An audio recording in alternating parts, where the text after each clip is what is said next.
Kaya? Bigat yan.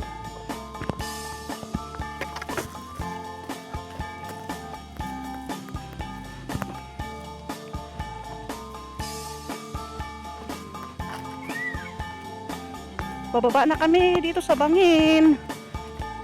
Bangin na daanan. Kanina umaga sobrang putik dito.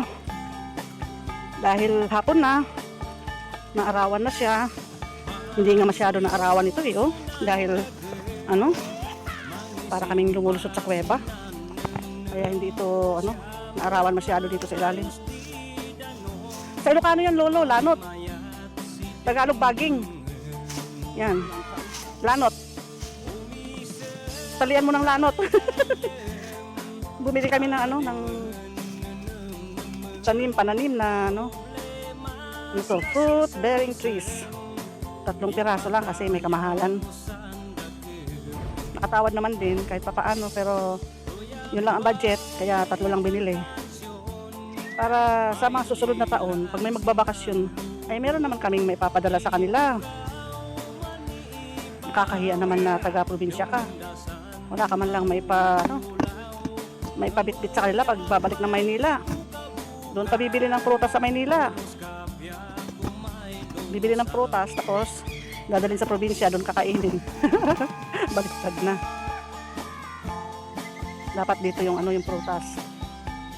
May mabitbit man lang. Eh, may papabitbit ko lang sa kanila sa ngayon, eh, papaya lang eh. Papaya, malunggay, kung hindi dahon, bunga, sampalaya, mga talong, ganun. Pero kailangan ay ano naman, prutas. Pag panahon ng mangga, yan, nakakabitbit sila ng mangga. Maraming bunga yung mangga nila na kami ang nagbabantay.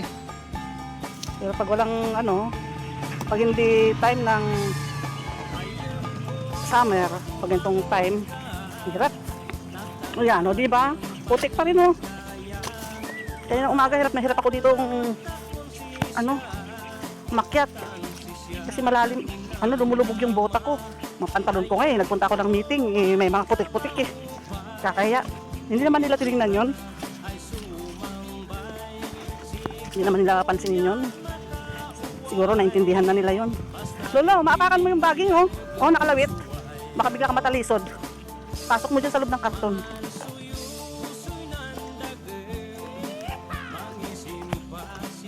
Tsaga-tsaga. Pag umulan, hindi na kami makakaakyat dito. Pwede naman kami umakyat, pero yung itsura namin, para na kami mga basang sisiw at mga galing sa ano, sa bukid talaga. Dahil sa putik na nahawakan kanina nga eh. Nadapa ako, muntik na akong matulatid. Buti nakakapit. Nung paakyat kami dito, eh di putik yung kamay ko. Puro putik. Baka pa namang ano, mapaghuhugasan pag nasa taas ka na. Punas-punas na lang ng ano, tissue. Ano yun, parang mayroong oh, naku po. Ito, bangin yan eh, bangin na malalim. Antayin mo ako, lolo. Ito, bangin na to eh. Ang daanan ko yan, bangin na yan. Dali. Paano ko hawakan to? May sarukod ako oh. Hala, ang dulas. Lumubog yung aking ano, bota.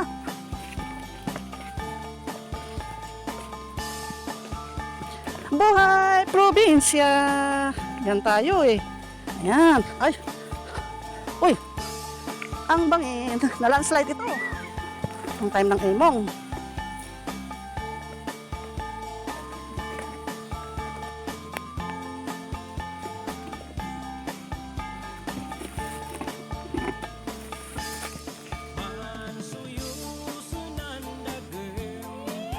Dahan-dahan, konting pagkakamali lang eh. Ito po, Lord.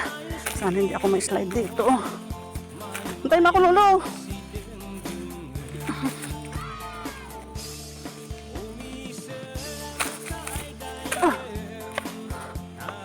Ang bangin-bangin. Matarik to. Sabi ng isang sister, hindi ko yata alam yung lugar ninyo. Sabi niya, oh, kasi sa amin, doon kami sa gitna ng bukid, gitna ng taltalon.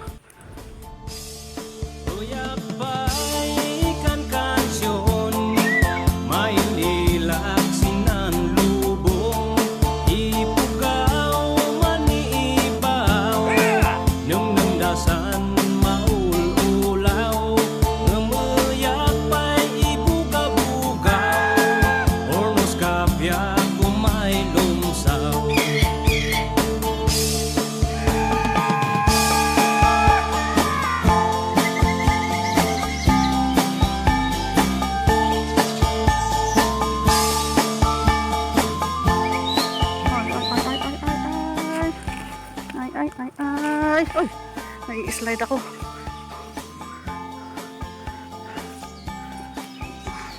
Maghahanap ng madadaanang maganda. Maapakang maganda. Sumasakit ang ulo ko pag ganito yung dinadaanan ko. Sandali. Sakit na yung ulo ko ah. Kaya sa mga seniors na katulad ko, katulad namin, pag siyempre nahihirapan na ditong dumaan, napipilayan ako eh. Kakaroon ako ng pilay. Ang ginagawa na lang namin ay online meeting. May meeting naman sa online.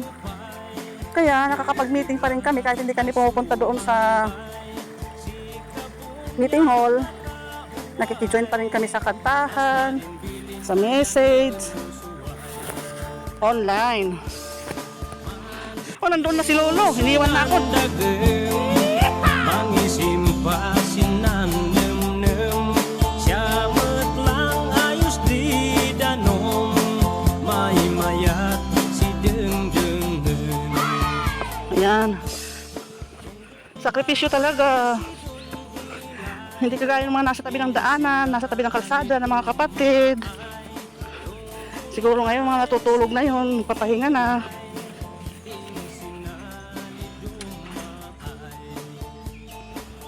Diyan kami galing. Makyat kami dyan hanggang doon. Sa may puno na yun, matangkad na yun. O diba? Bundok yung aakyatin. At yung daanan ay ganyan.